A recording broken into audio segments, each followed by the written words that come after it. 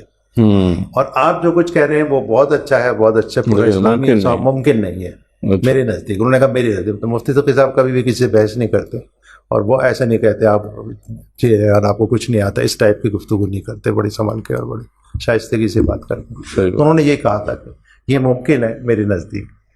تو اب ہم ان سے یہی کہہ رہے ہیں کہ یہ ممکن جو ہے نہیں ہے. اب آپ کے پاس اتنے سال کے تجربے سے یہ ثابت ہو چکا ہے کہ 30 سالہ تجربے سے بینکنگ کے کہ اسلامی بینکنگ نے کچھ بھی نہیں دیا. اسی نظام کو کے اندر رہتے ہوئے لیجیٹیمیسی پرووائڈ کی, وہی فریکشنل ریزرو اس نے کرا ہے, وہی اس نے فائنینشیل مارکیٹ اور پروڈکشن مارکیٹ نہیں کی ہے. تو یہ آپ اس سے رجوع تو کریں. اچھا اگر آپ پاکستان میں رجوع نہیں کر پا رہے کہ بھائی یہاں پہ ہمارے پاس پورا نظام اور ریاست کنٹرول میں نہیں, تو کم سے کم افغانستان والوں کو تو نہیں کہیں کہ اسلامی بینک کریں. ہمارا تو اسلامی قائم ابھی سب سے بڑی ان کے ساتھ مشکل ہی یہی آ رہی ہے. لیکن وہاں پہ بھی تو انہی کا انفلوئنس ہے, علماء کا ظاہر سی بات ہے. علماء جو ہے کیونکہ یہاں پہ دیوبند کا کیونکہ وہاں پہ کافی ایک اثر رسوخ ہے اور وہاں بھی پھر یہی سوچ جو ہے وہ جاری ہے. ملیشیا اور ادھر سے زیادہ جاری ہے, پاکستان ملیشیا سے بھی جاری ہے. ٹھیک ہے. تو ملیشیا اور ادھر عرب ممالک سے پیکٹ وہ ادھر ہی ہوا, تو وہاں معاہدے اور یہ ساری چیزیں تو ان کے بہت زیادہ, پہلے کے لوگ بھی ادھر ہی کہیں زیادہ تر پاکستان سے بھی جو گئے وہ اسلامی بینکاری پڑھے لکھے بہت سارے سے میری ملاقات ہوئی ہے, تو وہی اسلام. تو کم سے کم اب افغانستان کے لیے تو کچھ اپنی اس جو ہے سرمایہ دارانہ اور اسلامی بینکاری کی فکر سے رجوع کریں. صحیح ٹھیک ہے. وہاں پہ تو ہمیں ضرورت ہے, وہاں تو پیور ہم قائم کر سکتے ہیں جو کہ وہاں پہ اتھارٹی بھی ہے, ویل بھی ہے, تو ادھر تو کم سے کم کوئی بہتر نظام آنا چاہیے. نہ ہو کہ یہ اسی طریقے سے جیسے یہاں پابند کاری ہے ادھر بھی پابند کاری. اس کی ضرورت ہی نہیں. وہاں پہ ہم کیوں کریں مرابہ اجارہ سب کو پتہ ہے, مفتی صاحب کو بھی پتہ ہے کہ اجارہ اور مرابہ جو ہے دونوں سود کو پچھلے دروازے سے لانے کا ذریعہ ہے, اور اس میں فکس ریٹ ہوتا ہے, وہی ریٹ ہوتا ہے کائبور سے, ہم پاکستان کے اندر لائبور سے اسی کے, اور اس کا کنونشنل بینکنگ کے ریٹ میں کوئی فرق ہی نہیں ہوتا. اور کسی بھی ان کی مجھے تو ابھی تک نہیں ملی, تو اس کے اگینسٹ اسٹاک تو ہوتا ہی نہیں ہے. اگر آپ بیلنس شیٹ پڑھیں تو اس کے اگینسٹ کوئی اسٹاک نہیں ہے. تو اسٹاک نہیں ہے تو پرچیزنگ جب بینک کرے گا تو اسٹاک میں جائے گا نا, وہ کہیں نہ کہیں تو ہوگا جو اس پہ, اور اس پہ رسک بھی ہوتا ہے اسٹاک میں. اور بینک تو شارٹ ٹرم کام کرتا ہے, تو وہ کبھی بھی یہ کام نہیں کر سکتا کہ وہ فائنینسنگ کرے شراکت کی بنیادوں پر. شراکت کی بنیادوں پہ, اور پاکستان میں ظاہر سی بات ہے آپ کہیں گے شراکت نہیں کر سکتے کیونکہ سارے لوگ بیمار ہیں, پورا قانون بھی اس کے حساب سے نہیں. ٹھیک ہے آپ نے کہہ دیا ہم قبول کر لیتے ہیں. افغانستان میں تو اب اسلامی عمارت ہے, کوئی اگر کرے گا تو اس کے ہاتھ پیر ناک جو بھی جو کچھ ہوتا ہے وہ ہم کاٹ سکتے ہیں آرام سے, اور اس کو یہ کام نہیں کرنے دیں گے. تو کم سے کم وہاں پہ جو کام ہے, ہمیں بزنس کو گرو کرنا ہے, تو ہمیں اس میں شراکت کو پروموٹ کرنا چاہیے, اور ڈپازیٹرز کو جمع کر کے ان سے شراکت کے تحت وہ پیسے کو ہمیں دینا چاہیے, لانگ ٹرم شراکت کے تحت, جس کا ماڈل ہم نے بنایا ہے تمویلی نظام. اس لیے میں کہتا ہوں کہ بینک نہیں کہ بینک کی ایک اپنی تاریخ ہے. بینک وہ ٹرمنالوجیز کا ایک اثر ہوتا ہے جو اس کے ساتھ ایک کانسیپٹ جڑا ہوتا ہے. تو اب یہ تو آپ نے ٹھیک ہے واضح کر دیا کہ یہ مسائل ہیں, تو اب اس کا سلوشن جو جس پہ آپ نے بھی کام کیا ڈاکٹر صاحب کے ساتھ مل کے, وہ کیا ہے, تاکہ ہمیں پتہ چلے کہ اب اس پہ سے وے آؤٹ کیا ہے ہمارے لیے, اور کیسے جو ہے ہم ریئل اسلامک جو فائنینس ہے اس کو ہم نافذ کر سکتے ہیں یا اس کو سوسائٹی میں لے کے آ سکتے ہیں. دیکھیں, ایک تو سب سے پہلی بات یہ ہے کہ وہ سرمایہ کی ملکیت ختم کرنی پڑے گی. سرمایہ کی ملکیت کو ختم کرنا پڑے گی. وہ اسٹاک مارکیٹ میں قائم ہوتی ہے. اچھا, فرد کی ملکیت جو ہے وہ اسٹاک مارکیٹ میں ختم ہو جاتی ہے. اس لیے پاکستان میں کوئی اسٹاک مارکیٹ اسلام میں نہیں ہوگی, وہ تو زیرو. اس کا کوئی, وہ تو ظاہر سی بات ہے پرائمری مارکیٹ میں آپ شیئرز فلوٹ کریں گے تو وہ تو ہو سکتا ہے کہ آپ اس کے اندر شیئر فلوٹس کریں, اور اسلامی طور پہ اس میں مداربت یا مشارکت جو بھی ہے اس کے قوانین کے تحت وہ جو ہوں گے وہ دیے جائیں گے. اور وہ جو ہے وہ کوئی مارکیٹ نہیں ہوگی, کوئی اس کا بازار نہیں ہوگا جہاں پہ یہ شیئر کی خرید مارکیٹ نہیں ہوگی. ہاں وہ ہے کہ ٹھیک ہے جو اس کا حصہ بننا چاہتا ہے, بائی کرنا چاہتا ہے شیئرز, وہاں پہ وہ بائی کر لیتے ہیں. وہ کمپنی سے بائی کرتا ہے, کمپنی سے, مارکیٹ سے نہیں. مارکیٹ سے نہیں, کمپنی سے. اس کے ایکچوئل جو وہ لینا چاہے گا کہ میں بھی شریک ہونا چاہتا ہوں آپ کے کاروبار میں, وہ شریک ہو جائے گا. اور جب وہ اپنا شیئر بیچنا چاہے گا تو کمپنی کو دے دے گا. جو گڈ ول بنتی ہوگی اس کے ساتھ وہ اس کو ایکچوئل گڈ ول بنتی ہوگی. اگر کمپنی ترقی کر رہی ہے تو وہ اگر تو اس کی گڈ ول زیادہ ہوگی. جو اسلامی طریقہ ہے تو مجھے تو نہیں اتنا اسلام ان کو پتہ ہے, تو وہ نہیں ہوگی. پرائمری مارکیٹ میں رہیں گے لوگ, ان سے خریدیں گے, مگر یہ اپنا اسٹاک جو اپنا شیئر ہے وہ کبھی بھی کسی اور کو نہیں بیچ سکے گا. تو یہ تو سب سے پہلے تو ہوتا ہے. اسٹاک مارکیٹ سیکنڈری مارکیٹ کی تو ضرورت ہی نہیں, جہاں پہ بیٹھ کے اسٹاک میں آپ کھیل رہے ہیں اور ملین اور بلینس ہمارے کیسے ہوتے ہیں. اسلام نے تو کبھی بھی اس طریقے سے پیسے کے اضافے سے منع کیا. فقر اختیاری کا درس دیا ہے کہ ہمارے یہاں فقر اختیاری جو پیسہ ہے وہ ریئل پروڈکشن میں جائے تاکہ پورا پیداواری جو ہمارا وہ ہے وہ بڑھے. ہمارا پیداوار جو ہے ملک کی پیداوار وہ بڑھے, اس میں اس کا حصہ ہو. وہ تو اس لیے اسٹاک مارکیٹ نہیں ہوگی. اگر آپ نے ایکویٹی مارکیٹ وہ کرنا بھی جانا ہے, یعنی مارکیٹ تو میں نہیں کہہ رہا, پھر وہاں پہ اپنے کرنے ہیں تو اس کو حکومت اس کی سطح پہ اس کو دیکھ سکتی ہے کہ یہ اس کے ساتھ صحیح کاروبار کر رہا ہے کہ نہیں کر رہا ہے, بیماری نہیں ہو رہی ہے, نہیں ہو رہی. وہ سارا کا سارا علماء کرام اس کو چیک کر سکتے ہیں کہ وہاں پہ جو وہ کام ہو رہا ہے. اب اگر وہ وہاں پہ وہ نہیں کر پا رہا تو وہ اس کو پھر ایک تمویلی ادارہ بنانا پڑے گا جہاں سے اس کاروباری کو بہت زیادہ فائنینس ملے, فنڈ ملے, پیسہ ملے. تو ظاہر سی بات ہے اس کے لیے پھر آپ کو بہت سارے لوگوں کی سیونگس چاہیے ہوں گے تاکہ آپ وہ لوگ جو کہ کام نہیں کر پاتے, بزنس نہیں کر پاتے, یا ان میں بیوہ ہے, بہت سے بچے ہیں, یا کوئی آدمی ہے اس میں اتنا اسکلس نہیں ہے, تو کہتے ہیں مجھے بھائی ہم کسی جگہ پیسہ لگا دیں تاکہ میں اس سے مجھے منافع کمائے, تو میں تو کام نہیں کر سکتا, مر جائے کسی. تو اس کے لیے کہ آپ ادارہ قائم کر سکتے ہیں جسے تمویلی ادارہ کہیں گے. وہ تمویلی ادارہ ہوگا پبلک سیکٹر کے اندر, یعنی کہ پرائیویٹ نہیں ہوگا. ٹھیک ہے. وہ ایک سے پیسہ لے گا, ڈپازیٹرز کے پاس سے پیسہ لے گا, جو لوگوں کے بہت سارے سیونگس ہوں گی. اس پیسے کو کسی اچھے کاروبار کے اندر کاروباری کے لگا دے گا کیونکہ اس کے پاس ایکسپرٹیز ہوں گی تمویلی ادارے کے پاس, تو اس کی جج بھی کر سکتا ہے, اس کی فائنینشیل رپورٹ پیش کر سکتا ہے, اور کم سے کم رسک کو منیمائز کر سکتا ہے. ایسے یعنی وہ ایکسپرٹیز ہوں گی تو رسک منیمائز ہوگا, ورنہ تو نہیں ہوگا. ایکچوئل بنی بزنس کرنا ہے تو اس کے لیے ایکسپرٹس تو چاہیے. تو آپ انڈیویجول کے اگر وہ ساری ایکسپرٹیز, تو بیچارے جتنا پیسہ لگائے گا اس سے زیادہ تو اس کا ایکسپینسز ہو جائیں گے. تو اس کے جو منیمم ایکسپینسز ہوں گے, اس میں والنٹیئرز بھی ہوتے ہیں, اس میں ظاہر مسلمان اسلامی جو بھی پارٹ دینی جماعتیں وہ قضائی پبلک کے اندر ہے نا, وہ منافع تو نہیں کماتی ہے, وہ لوگوں کو سروس دیتی ہیں, چندہ لیتی ہیں. آپ چندے کی جگہ آپ سروس چارجز لے سکتے ہیں. ٹھیک ہے کہ مجھے بھائی سروس چارجز دے دو تاکہ میں اپنے لوگوں کو, اور اس میں والنٹیئرز بھی بہت آتے ہیں, جیسے مداری سے بہت والنٹیئرز آتے ہیں, جیسے والنٹیئر, اس لیے اس کے سروس چارجز بہت منیمل ہوتے ہیں. وہ ایکچوئل ہوں گے, جو آپ کے ایکسپینڈیچر اگر اس سے زیادہ لے لیے تو واپس کر دیں گے جب وہ ایکچوئلائز ہو جائے گا. تو وہ اس طریقے سے اس کے شیئرز خرید لیں گے وہ لوگ تمویلی سے. اس سے وہ جس پروجیکٹ میں وہ لگائے گا بتائے گا اس پروجیکٹ کے لیے میں سرمایہ, مجھے جو ہے سرمایہ کو غلط لفظ دیتا ہوں, وہ مجھے انویسٹمنٹ چاہیے, تو وہ انویسٹمنٹ کے لیے وہ بتا دے گا یہ آج یہ ہے. تو جتنے لوگ جب پورے ہو جائیں گے اس پول کے اندر تو ان کو اس کا شیئرز دے دے گا کہ بھئی آپ کے پاس ہو گیا, آپ نے یہ اتنے 10%, 20%, 25%, 50% ملین میں اتنا آپ کے وہ ہو گئے.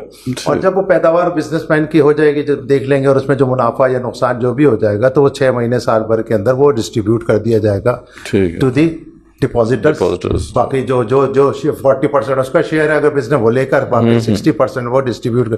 اس میں یہ نہیں لے گا کوئی, کیونکہ یہ تو زر کی خرید و فروخت کر رہا ہے نا, یہ زر ایک سے لے رہا ہے اور ایک کو زر دے رہا ہے. تو یہ اگر زر کی مارکیٹ کے اندر کوئی, اس کی اپنی پورے بینکوں میں صرف ڈپازیٹر کے پیسے ہوتے ہیں, بینک کا کوئی پیسہ نہیں ہوتا, اس کی ملکیت نہیں, خواہ مخواہ میں اس کو اپنی ملکیت.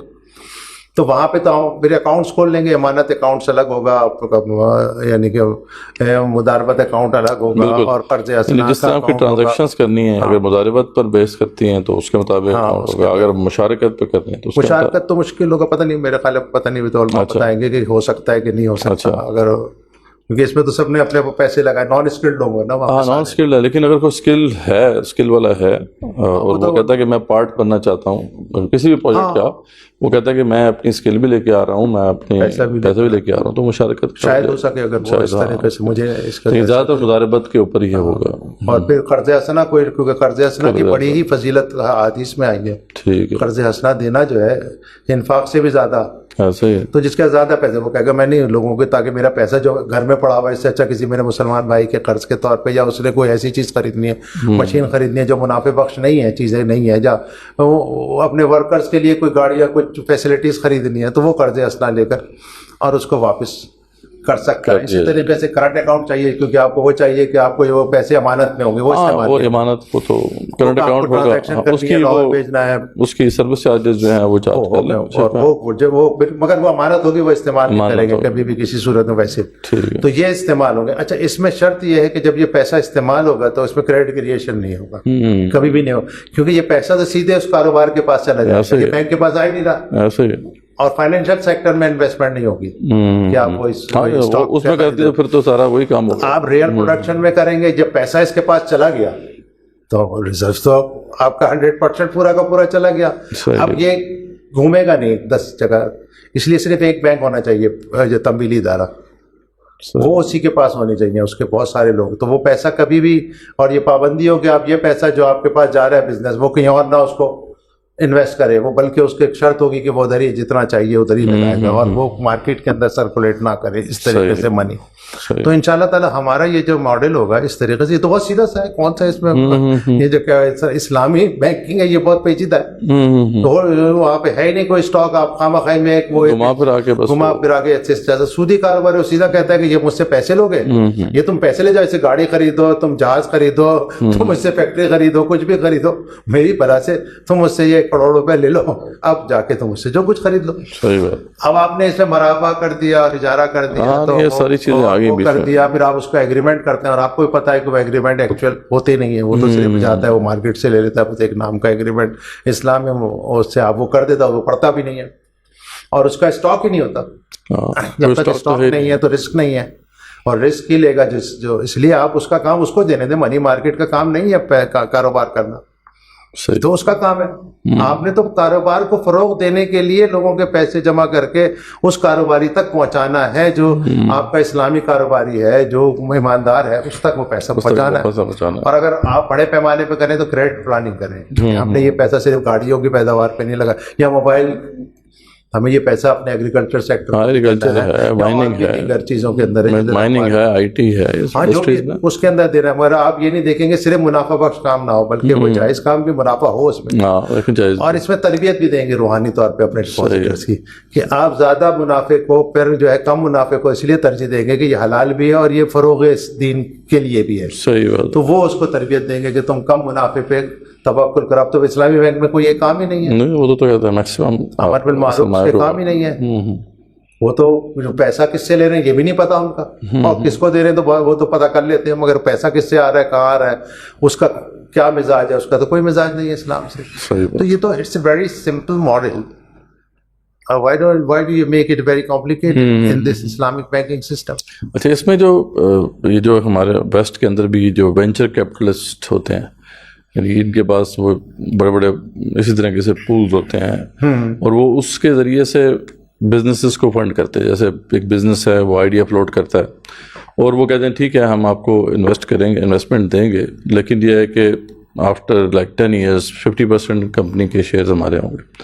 تو یہ جو ماڈل ہے یہ کس کا آپ سمجھتے ہیں کہ کیسا ماڈل ہے؟ کیونکہ یہ پوری جو سلیکون ویلی ہے اور جہاں پہ جو بڑے بڑے پروجیکٹ ہیں وہ اسی طرح چلتے ہیں, اور وہ بینک سے کوئی پیسہ نہیں آتا وہاں پہ. وہ بڑے بڑے یا تو اینجل انویسٹرز ہوتے ہیں یا وینچر کیپٹلسٹ ہوتے ہیں, وہ جو ہے پیسے دیتے ہیں بزنسز کو, اور وہ ڈائریکٹلی انوالوڈ ہوتے ہیں بزنس کے اندر.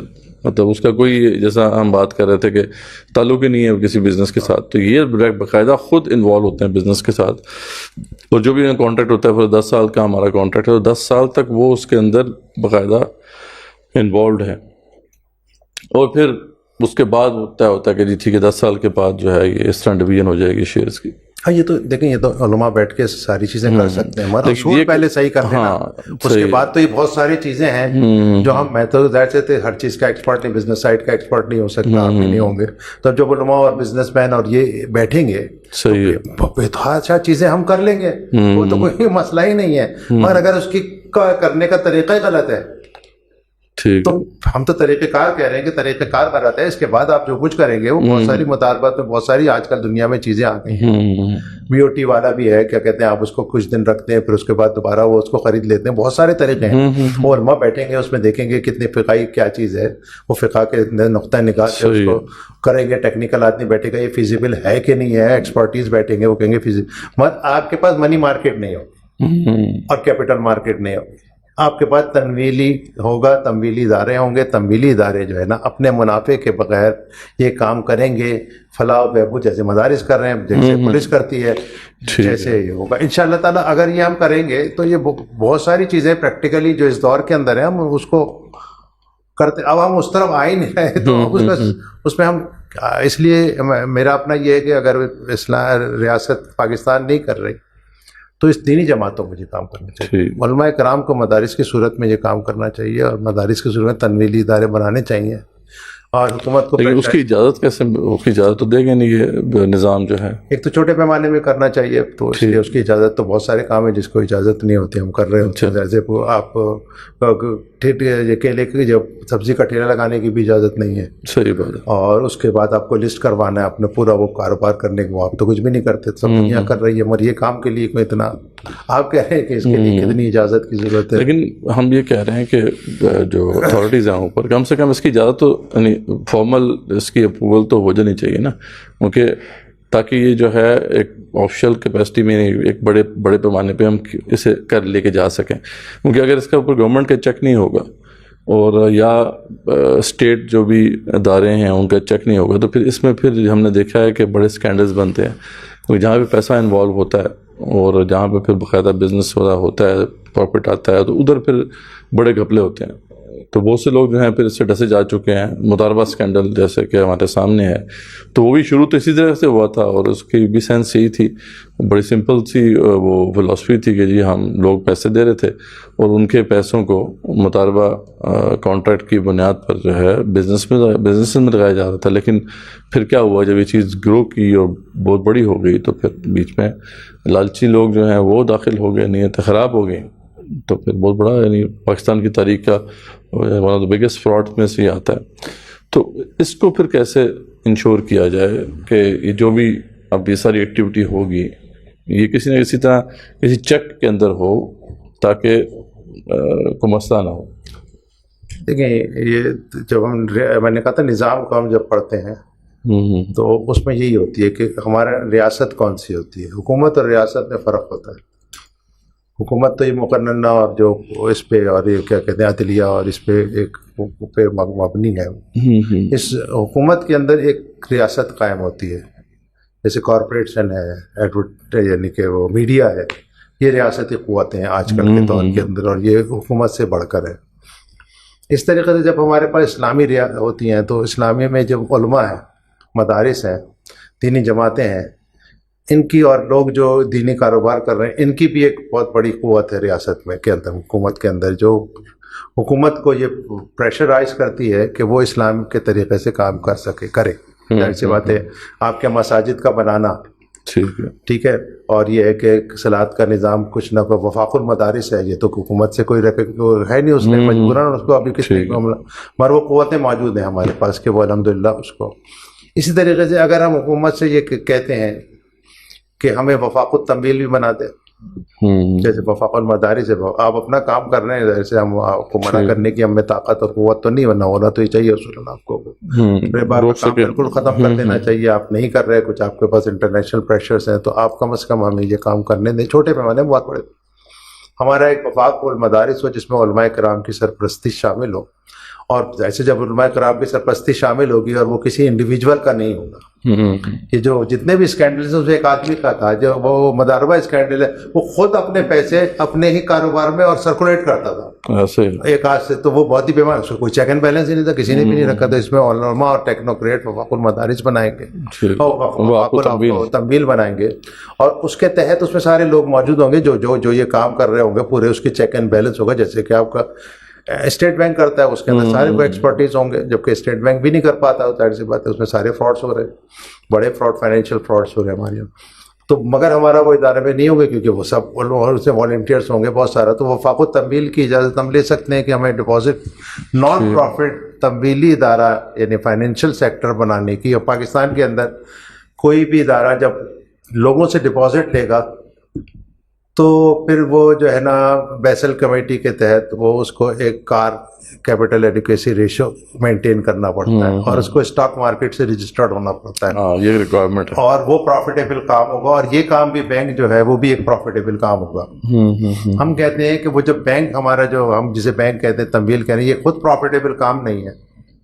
تو اسے تو وہ لوگ کریں گے جیسے کہ لوگ عیدی بھی چلا، عیدی کوئی کسی اس سے وفاق سے کوئی وہ چلتا کرتا تھا، یا الخدمت ہے، یا دیگر ادارے ہیں جو لوگوں کی خدمت تھی. تو یہ بھی خدمت کا ہی ادارہ ہے، خود اپنی تو منافع نہیں رکھ رہا، وہ تو خدمت کر رہا ہے. تو اس خدمت کے ادارے کو قائم کرنے کی ہمیں اجازت دے دیں. وہ فائنینشیل کام تو ضرور کر رہا ہے اور خدمت کا ادارہ قائم کر رہا ہے. ہمیں آپ کے جو کام ہو رہا ہے اسلامی بینک کاری، اس میں ہمیں اعتراضات ہیں, تحفظات ہیں, آپ ہمیں ہمارا کام کرنے کے لیے دیں. اور جب ابھی میرا خیال ہے وہ آ بھی گیا پاکستان کے اندر کہ آپ کو بلا سود کو اتنے عرصے میں ختم کرنا ہے, جی 2028 میں آ گیا نا وہ, تو اس کو پائلٹ پروجیکٹ کے طور پہ کام کر لیں کہ یہ ایک پائلٹ پروجیکٹ ہے جسے ہم دیکھ رہے ہیں, اگر یہ ہو جاتا ہے تو پھر ہم وہ تو خیر ابھی جو تقی عثمانی صاحب کا جو ماڈل ہے, بلکہ وہ بھی نہیں کہنا چاہیے, میزان بینک ماڈل ہی آ رہا ہے اب, تو اسی کی طرف سارے لوگ جا رہے ہیں. اور کنونشنل بینکس کے لیے بڑا آسان ہے اس کو اڈاپٹ کرنا, تو ابھی تو بات اسی طرف جا رہی ہے. نہیں, اب اس کے بہت مخالف ہیں. جناب بلوری ٹاؤن کا فتویٰ ہے, مولانا سلیم اللہ خان صاحب بالکل, ہاں بہت سے لوگ مخالف تو فتویٰ ہے, تو ان لوگوں کو اس میں جمع ہو کے یہ بات کرنی چاہیے کہ بھائی جہاں تم نے مفتی تقی صاحب یا ان کو اسلامی بینک قائم کرنے دیے ہیں, میزان بینک قائم کرنے دیا ہے, تو ہمیں بھی یہ کام کرنے دیں. اور علماء اگر اس کو پریشرائز کریں اور علماء مل جائیں, دیکھیں یہ ہر کام آپ کو پلیٹ میں مل کے تو نہیں ملے گا. اگر آپ وہ کوئی جہاد یعنی کہ عسکری جہاد نہیں کر رہے تو کم از کم یہ والا جہاد تو علماء کریں. یہ جہاد تو کرنا ضروری ہے, یہ تو کریں کہ ہم یہ نہیں کریں ہم حکومت کو چیلنج کر رہے ہیں اور اس کو ہم کہہ رہے ہیں کہ تم نے نہیں کیا, تو ہم تو سمجھا رہے ہیں کہ کر لیں, یہ آپ کے فائدے مند ہے, اور ہمیں بھی ایک چانس دے دیں.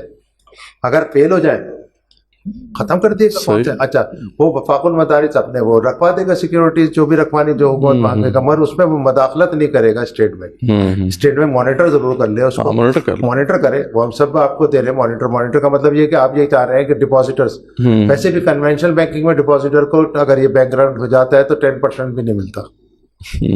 کار میں کوئی بھی کار پورا نہیں لگتا, کیپٹل 15% جو ہے یا 15% جو ہے وہ اس کا ہے, ایم ایف آئیز کا ہے, اور بینک کا ہے 10%, کوئی بھی نہیں رکھتا. اور یہ جب کار ون اور یہ جو ہے آپ کا جو وہ کوئی بھی نہیں رکھتا 15%, وہ کیپٹل جو ہے وہ صرف اپنا دکھا دیتا ہے, وہ بڑا والا کیپٹل کوئی بھی نہیں رکھتا, کیونکہ اگر اس نے اتنا بڑا کیپٹل رکھ دیا تو اس کا تو منافع سارا ختم ہو جائے گا. تو کوئی بھی نہیں رکھتا, تو وہ بھی کہاں سے آپ کے پاس ہے, آپ بھی جھوٹ بول رہے ہیں. اور ہم تو ایکچوئل ہے اس کی سے, ہمارے یہاں تو دیکھیں نا, ہمارے یہاں تو بینک کرپٹ ہے ہی نہیں, کیونکہ یہاں تو فل پیسہ ادھر جا رہا ہے, یہاں پہ تو اس سے زیادہ کریڈٹ یا کریشن نہیں ہو رہا نا, تو بینک رن کیسے ہوگا؟ بینک رن تو ہوگا نہیں. صحیح بات. آپ یہ کہہ رہے ہیں کہ یہ منافع جو اس سے آپ لے رہے ہیں یہ آپ کھا جائیں گے, یہ ایک خطرہ ہے نا صرف, اس تک نہیں ڈپوزٹ. تو آپ تو ویسے بھی نہیں بینکنگ میں, کیا اس کو تو بیچارے کو پینی بھی نہیں ملتی, سارا بینک ہار جاتا ہے. وہ سروس چارجز ہی ہوں گے جو ابھی یعنی دارالتنبیل جو ہے اس کے اندر تو سروس چارجز تو ہوں گے. ہاں وہ کہہ رہے ہیں بےمانی کر لیں گے نا, ہم بھی تو چور ہیں نا. تو مگر تمہارا بینک جو ہے وہ کون سا ڈپازیٹر کو کچھ دے رہا ہے؟ صحیح بات. وہ سارا تو ہڑپ تم کر جاتے ہو, بینک سارا ہڑپ کر جاتے اس بیچارے کو. پھر یہ صرف وہ نہیں کرتے بلکہ کریڈٹ کریشن کے ذریعے اور زیادہ کریڈٹ کریشن تو ان کے پاس انلمیٹڈ پاور ہے, جتنا مرضی مزے کریں. اور پھر انفلیشن کریٹ کر رہے ہو, نئی منی کریٹ کر رہے ہو جو اسٹیٹ کے کنٹرول میں نہیں ہے. آپ مانیٹری پالیسی اب فیل ہو گئی ہے اس لیے کہ اصل پیسہ تو فائنینشیل یہ بینکس اور فائنینشیل مارکیٹ کریٹ کر رہی ہے. تو مانیٹری پالیسی منی سپلائی کو کیسے کنٹرول کریں گے؟ کیسے آپ کنٹرول کریں گے؟ وہ تو کہتے ہیں نا کہ اس سے پالیسی ریٹ سے وہ کنٹرول کرتے ہیں, پالیسی ریٹ بڑھا دیتے ہیں تاکہ سرمایہ جو ہے وہ پالیسی ریٹ تو وہ ان کا پیسہ ہے, تو مگر کریڈٹ کریشن تو ہو ہی رہی ہے نا. تو M2 تو وہ بڑھتا چلا جا رہا ہے, اور جو ڈیولپ کنٹریز ہیں M2 تو بہت زیادہ ہے آپ کے براڈ منی سے, تو براڈ منی سے بہت زیادہ ہے, وہ کئی گنا زیادہ ہے جو منی ان سرکولیشن ہے اس سے کئی گنا زیادہ, جو اس میں زیادہ تر M2 کا کام ہے جو ڈپازٹ کی صورت میں اور دیگر صورتوں کے اندر موجود ہے. تو آپ جب ساری بیمانیاں اپنے لیے تو آپ نے کری, ہم جب کوئی کام کرنا چاہیں تو آپ ہمیں کہتے ہیں ہم بہت ایماندار ہیں اور ہمیں بہت ڈپازیٹرز کی فکر ہے. تو ہمیں ڈپازیٹرز کی آپ سے زیادہ فکر ہے, کیونکہ ہمارا مسلمان ڈپازیٹر ہے, ہم اس سے محبت کرتے ہیں. تو دارالتنبیل کا جو یہ سارا کام وہ کرے گا ادارہ, تو ذریعہ بات سروس چارجز تو لے گا نا. ذریعہ جو اس میں انویسٹمنٹ بھی کرنی ہے یا نہیں, اس نے تو انویسٹمنٹ ہاں نہیں مطلب وہ جو بیسیکلی پروجیکٹس میں لگے گا ڈپازیٹر کے پیسے جو ہے وہ کوئی پیسہ آپ نے پیسے نہیں, ڈپازیٹر کے پیسے ہی وہاں پہ جائیں گے, لیکن ذریعہ بات اس کو مینیج کرنا ہے, اس کو اس کی اسیسمنٹ کرنی ہے, تو اس کے ایکسپینسز جو ہے وہ پھر سروس چارجز اس سے وہ نکالے. ابھی علماء کا کہیں گے کس سے سروس چارج ڈپازیٹر سے لے رہے ہیں, انویسٹر وہ سے, اچھا وہ دونوں طرف سے یا دونوں طرف سے جو بھی ہے, تو علماء بتائیں گے کہ وہ دیکھیں اس کی تو پھر اسٹرکچر جب علماء اس میں موجود ہوں گے اور ٹیکنوکریٹ کے اندر ہوں گے, پھر وہ تنویل کے اندر جو ہے وہ علماء کی سرپرستی ہوگی اور ان کے نیچے ٹیکنوکریٹس ہوں گے, یہ سب کر کے مشاورت کر کے وہ بتائیں گے. کیونکہ الٹا ہو گیا, بینکوں میں علماء مشیر ہیں اور جبکہ علماء وراثت الانبیاء وارثین انبیاء ہے علماء اور الٹا کر دیا ہوگا یہ جیسے ابھی افغانستان میں بھی سب جگہ علماء اوپر ٹاپ پہ نیچے ٹیکنوکریٹس ہیں. تو آپ ایسا تم بینک بنا دینا جس میں مفتی تقی صاحب جو ہوں وہ ایڈوائزر نہیں ہو. مفتی تقی صاحب اپنے مدارس میں وہ خود اس کے ہیڈ ہوں. آپ نے سرمایہ داروں کے انڈر مفتیوں کو کر دیا اور مفتی اپنے جو ہے وہ فتوے بیچ رہے ہیں. کیا کہتے ہیں ان کو وہ کیا علماء کو اس میں بینک میں وہ شریعہ ایڈوائزر ہیں آپ اس سرمایہ دار کے. صحیح بات. آپ کس کے ایڈوائزر ہیں؟ ایک سرمایہ داری کے ایڈوائزر تھوڑی ہوں گے. ٹیکنوکریٹ ایڈوائزر ہوتا ہے علماء کا. یہ الٹا کیوں کر دیا آپ نے سرمایہ داری میں؟ اس میں بھی شرم نہیں آ رہی ان لوگوں کو. علماء ایڈوائزر ہیں سرمایہ داروں کے، بدماشوں کے. لیکن یہاں پہ تو بس مسئلہ یہ ہے نا کہ علماء پہ بھی ٹرسٹ نہیں ہے، اور علماء نے جس طریقے سے اس سارے سسٹم کو لیجٹیمیٹ کیا ہے تو مسئلہ تو ادھر بھی پھر آ سکتا ہے کہ جو علماء پھر اس سسٹم کو بھی ایکسپلائٹ کریں. نہیں، جتنے بھی ہم نے علماء نے بہت سارے کام کیے ہیں، جماعت اسلامی کو دیکھ لیجیے، دوسری کو ان کی ہماری کنونشن دیگر جماعتوں سے زیادہ اچھے ان کے مدارس کے اندر بہت اچھا کام چل رہا ہے. تو ایسا تو نہیں ہے کہ خراب تو ہر جگہ ہوتی ہے. ہاں میں کہ بہتر ہے یہ بہرحال کہ اس کو ہم درست کر دیں گے. علماء سے چاہیے تو علماء کے اندر اس کی پوری اسکروٹنی ہوگی. کوئی ایک عالم تھوڑی ہوگا اس کے اندر ان کی پوری اسکروٹنی ہوگی اور اسلامی شریعت کا قانون کے تحت وہ سارے جواب دے ہوں گے. اس میں مورالٹی بھی تو ہوگی اسلامی. وہ صرف ایک فائنینشیل دیکھیں نا، فائنینشیل سسٹم جو ہے وہ روح کو خراب کرتا ہے اور ان کے اندر حرص اور حسد داخل کرتا ہے. تو یہ بھی تو ایک روحانی سسٹم ہے، شیطانی روحانی سسٹم ہے. ایسے ہی تو اس کے بغیر تو سرمایہ داری نہیں. وہ اندر تو ہمارا جو ادارہ ہوگا وہ انفاق، اسلامی قوت، پرہیزگاری، یہ تمام چیزیں فروغ ہوں گی. جب ہوں گی لیکن یہ بات آپ نے اہم کی کہ علماء کے ساتھ ٹیکنوکریٹس کا ہونا بہت ضروری ہے. میری باتوں کے نیچے ٹیکنیکلٹیز کو تو علماء نہیں سمجھتے. ہاں اس کی جو شرعی پہلو کو علماء سمجھیں گے، اور وہ جو اس کی موریلٹی ہے، اس کا جو اخلاقی پہلو ہے، اس کو وہ انشور کریں گے کہ وہ نافذ ہو. لیکن ٹیکنوکریٹس جو ہیں وہ ہونے چاہیے تاکہ وہ چیزوں کو رن کر سکیں. تو یہ کمبینیشن مدارس بھی تو ایسے چلتے ہیں. بالکل کہ مدارس کی تعمیر علماء کرتے ہیں. وہ تو ایک آرکیٹیکٹ کرتا ہے، اس کے اندر کوئی اکاؤنٹس کا کام ہے تو وہ بھی کسی کو ٹیکنوکریٹ کرتا ہے. اگر کمپیوٹر میں اسے ڈالنا ہے تو کمپیوٹر بھی وہ ٹیکنوکریٹ کرتا ہے. مگر معتمم جو ہوتا ہے، معتمم جو ہے وہ تو کوئی پی ایچ ڈی اکنامکس نہیں ہوتا نا. ٹھیک ہے. یہ انجینئر عبد الغفور تو نہیں ہوتا. وہ تو ہوتا ہے مولوی، مفتی. اس کا ڈاکٹر لگ جائے تو ثانوی چیز ہے. ٹھیک ہے. مفتی تقی عثمانی. مفتی تقی عثمانی کوئی ٹیکنوکریٹ تو نہیں ہے نا. مفتی تقی عثمانی سب کے عالم ہے، عالم وارث انبیاء ہیں. ان کی سب سے زیادہ فوقیت ہے، وہ ہوں گے اوپر. بظاہر ہے عالم کا یہ مطلب تھوڑی ہے کہ دنیاوی علوم میں بھی ساری چیزیں اسے پتہ ہوں. صحیح بات. اس کے نیچے ہوں گے. مگر یہ بینکوں میں کیسے ہو آپ نے قبول کر لیا کہ آپ ایک سرمایہ دار کے انڈر نیچے ہو کے آپ ایڈوائزر کا کام کریں گے؟ اسے ایڈوائزر آنا چاہیے آپ کا. آپ اپنے کریں. دارالعلوم کراچی میں، بنوری ٹاؤن میں، بنوریا کے اندر یا دیگر جو مدارس ہیں دنیا بھر کے اندر، اس کے اندر تنبیہی ادارے قائم ہوں. ہمارے طلباء کو جب وہ نکلیں تو ان کو سیلف فائنینس بھی ہو سکے اس کے ذریعے، اور کاروبار بھی بڑھ سکے. ایک آپشن ہے، ایک آپشن آپ لوگوں نے بنایا ہے اور اس کو پیش بھی کیا ہے. اس کو امپلیمنٹ کرنے کا موقع دیا جانا چاہیے. اصل بات یہ کہ جہاں باقی سارے ماڈلز جو ہیں وہ چل رہے ہیں تو اس کو بھی موقع دیا جانا چاہیے. اگر یہ اچھا پرفارم کرتا ہے تو اچھی بات ہے. یعنی اس سے اسلامک فائنانس جو ہے صحیح اپنی ٹرو اسپرٹ کے اندر جو ہے وہ آ سکے گی. تو اس پہ ہم پھر جو ہے کنکلوڈ کرتے ہیں. یعنی آپ کے ساتھ بڑی تفصیلی ہماری یہ سیٹنگ رہی اس حوالے سے کہ ڈاکٹر جوید اکبر انصاری صاحب کی اصل فکر کیا ہے، اس کا مرکز و محور کیا تھا. وہ پھر اس کے بعد جو ایک کرٹیک انہوں نے پیش کی اس پورے نظام کی، اس کو بھی ہم نے بڑی تفصیل سے دیکھا. یہ بھی ہم نے دیکھا کہ ڈاکٹر صاحب کی یہ کرٹیک جو ہے بہت سے لوگوں کو پسند نہیں آئی. خود ان کی جماعت جس کے ساتھ وہ آج تک منسلک ہیں اور اپنے آپ کو رکن ہی کہتے ہیں، وہ جماعت بھی ان کو اون نہیں کرتی ہے.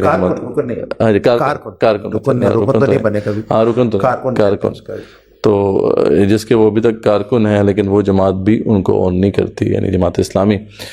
تو یہ ایک بڑی ایک انٹرسٹنگ ایک انالیسس ہے ان کا. اور جس طرح سے اب ہم نے ایک وے آؤٹ اس کا جو ہے یہاں پہ ڈسکس کیا ہے، جو ڈاکٹر صاحب نے اور جو ان کے شاگرد ہیں یونس قاضی صاحب اور بھی لوگ بھی آپ کے ساتھ ہیں جنہوں نے مل کے پھر اس کو ڈیولپ کیا ہے.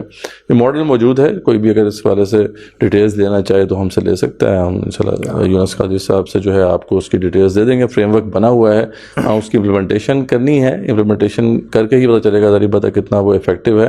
لیکن یہ ہے کہ اصل بات یہی ہے کہ جو اس وقت فائنینشیل مارکیٹس بنی ہوئی ہیں, جہاں جو سرمایہ ہے بس وہ سرمایہ کے ساتھ کھیلا جا رہا ہے اور اس سے مزید سرمایہ بنایا جا رہا ہے, تو یہ جو ہے بالکل کوئی بھی لے مین بھی اس کو سمجھ سکتا ہے کہ یہ وہ ٹھیک بات نہیں ہے. اصل بات یہ ہے کہ سرمایہ یا جو بھی انویسٹمنٹ ہے وہ اصل بزنس میں جانی چاہیے جہاں پہ پروڈکشن ہو, اور اس سے پھر جو ہے مزید سرمایہ جنریٹ ہونا چاہیے. یہی وہ چیز ہے جو کہ اگر چلتی رہے گی تو ایک سالڈ اکنامک سسٹم کی بنیاد رکھی جائے گی. اور یہ بلکہ اس پہ بھی بات ہوتی ہے کہ اس کو جی ڈی پی سے لنک کر دیا جائے.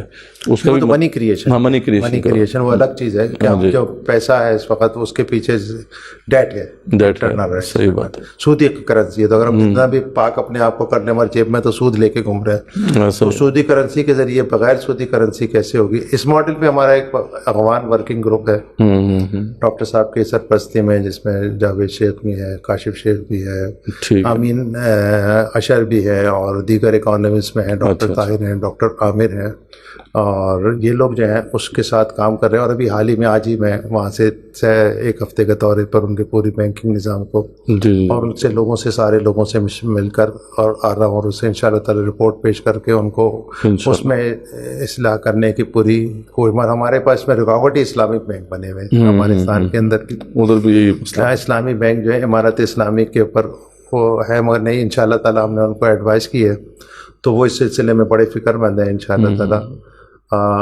وہ لوگ جو ہے اپنی کور کمیٹی میں یہ بات کو لے کے جا رہے ہیں, اور انشاءاللہ تعالیٰ اس پہ ہم ورکنگ کر رہے ہیں ان کے ساتھ مل کر, والنٹیئرلی کر رہے ہیں. کوئی ہم سے کمیشن ہمارا ان سے, ہم ان کے ایڈوائزر پیڈ ایڈوائزر نہیں ہیں, شرعی ایڈوائزر پیڈ نہیں ہے, ہم ان کے ساتھ خدمت کر رہے ہیں. تو اس طریقے سے انشاءاللہ تعالیٰ اس فکر کو لے کے ہم چاہ رہے ہیں تاکہ وہاں تک وہ چیز جائے. ہمارا کوئی اپنا ذاتی مفاد نہیں ہے, میں کوئی بینک نہیں بنا رہا جس کا پریزیڈنٹ ہے یا جس کا شیئر ہولڈر میں ہوں گا, تو میں تو کوئی نہیں کہہ رہا. میرے یہ تو وہ ہے تمویلی ادارہ جو اگر میں کاروبار بینک سے کر بھی رہا ہوں تو میرا سارا کاروبار ختم ہو جائے گا. صحیح بات. فائنینشیل مارکیٹ کا ظاہر جو اسٹیک ہولڈر ہے اس وقت فائنینشیل مارکیٹ کے, وہ اس میں سب سے بڑی بہت بینکس ہیں, بینکس کے اسٹیک ہولڈرز اتنے. یہ غلط بات ہے جو جس نے ایک امانت کا ایک جو کہ امین ہونا تھا دوسروں کے سرمایہ کا, اور جس نے اس سرمایہ کو پروڈکشن میں لگانا تھا اور اس سے ایک ایکٹیویٹی, ایک اکنامک ایکٹیویٹی جنریٹ کرنی تھی, وہ ادارہ خود جو ہے اسٹیک ہولڈر بن کے بہت پیسے کما رہا ہے, اور وہ پیسے بھی کما رہا ہے صرف اپنے پاس جو سرمایہ ہے اس کو اپنا سمجھ کے اس کے ساتھ کھیلتا ہے اور وہ مزید سرمایہ کماتا ہے. تو بہرحال یہ ہے کہ سارا سسٹم ہمارے سامنے. ہم اس کے حوالے سے کافی ڈسکشن کر چکے ہیں پہلے بھی. اس سے پہلے بھی کانت خلیل اللہ صاحب کے ساتھ ہمارا ایک سیشن ہوا جس میں ہم نے فل ریزرو بینکنگ کو اور اس کے جو ایولز, جو فریکشنل ریزرو بینکنگ اور اس کے ایولز کو ہم نے اچھی طرح ڈسکس کیا تھا. آج کا بھی جو سیشن ہے امید ہے آپ کے لیے کافی آئی اوپننگ ہوگا.